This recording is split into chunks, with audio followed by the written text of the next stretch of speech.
કોઈ પણ ચપ્પુ અથવા છરીની ધાર તેજ કરવી હોય તો શું કરવું, એક વાડકીમાં મીઠું લઈ લો અને આ ટાઈપનું નકામું બ્રશ હોય, જેમ કે આ બ્રશ મારું નકામું છે પણ હું એને ફેંકતી નથી, હું એને એક ડબ્બામાં સ્ટોર કરી રાખું છું. આવી રીતના કામમાં આવે આ બ્રશ. તો શું કરવાનું છે, આ બ્રશમાં મીઠું લઈ અને આને આવી રીતના આખા ચપ્પામાં આને જ્યાં ખાસ કરી અને જ્યાં આની ધાર છે ત્યાં બહુ જ ઘસો.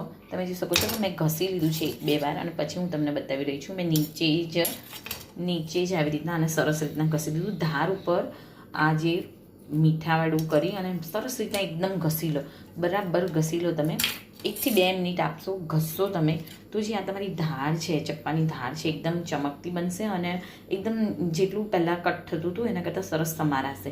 તમે ચોક્કસથી ટ્રાય કરો. આવું તમે નાના ચપ્પા માટે પણ કરી શકો. એવું નહીં કે આ મોટું, આ મારું ચોપિંગ બોર્ડનું ચપ્પુ છે, પરંતુ નાની છરી માટે પણ તમે કરી શકો છો. તો ચોક્કસથી તમે એકવાર આ મીઠું અને બ્રશ લઈ અને ચપ્પાની ધારને ઘરે જ